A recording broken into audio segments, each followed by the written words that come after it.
حضرت علی رضی اللہ تعالی عنہ کے فرمان ہے، جس نے تمہارے ساتھ برائی کی ہو اس کے ساتھ تم احسان کر کے اس کا بدلہ دے دو، کیونکہ احسان بد زبانوں کی زبان بند کر دیتا ہے۔ جو شخص کر کے کاموں میں اپنی بیوی کی مدد کرے، خدا اس کے لیے 1 سال کی عبادت کا ثواب لکھتا ہے۔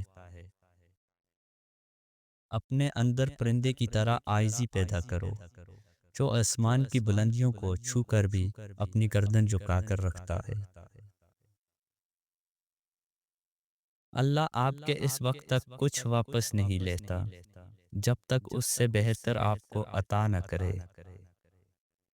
اگر کسی کی تکلیف دیکھ کر تمہیں تکلیف ہونے لگے تو سمجھ لینا تم اللہ کے بنائے ہوئے بہترین انسان ہو۔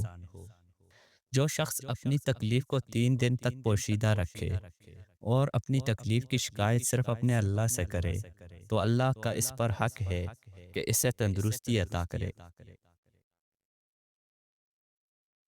زندگی کے 3 اصول اپنا لو۔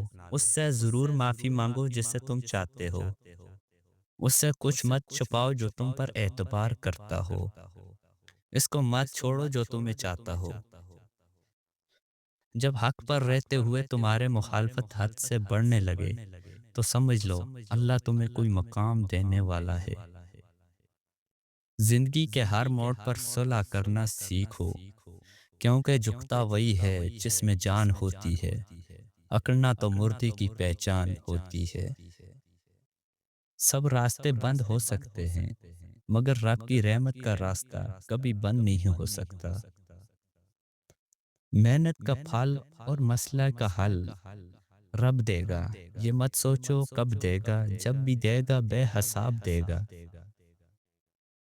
جو نماز عشاء کے بعد سورہ ملک پڑھتا ہے، اللہ اس کی قبر کی سختی، موت کی تلخی اور جہنم کی گرمی سے محفوظ رکھتا ہے۔ آنسو کا ہر قطرہ دنیا کی ہر چیز سے زیادہ مہنگا ہے، لیکن کوئی اس کی قیمت اس وقت تک نہیں جان سکتا جب تک وہ اس کی اپنی آنکھ سے نہ نکلے۔ کسی کا دل اتنا مت دکھاؤ وہ اللہ کے سامنے تمہارا نام لے کر رو پڑے، کیونکہ ٹوٹے ہوئے دلوں سے نکلی آہ عرش تک جاتی ہے۔ دھوکہ دینے کے 1000 طریقے ہیں، لیکن سب سے گھٹیا طریقہ محبت اور ہمدرد کا دکھاوا کرنا ہے۔ اگر زندگی کو ہمیشہ خوشیوں کے ساتھ گزارنا چاہتے ہو تو غمزدہ لوگوں کے غم سنا کرو، کبھی دکھی نہیں رہو گے۔ ہمیشہ زندگی میں ایسے لوگوں کو پسند کرو جن کا دل چہرے سے زیادہ خوبصورت ہو۔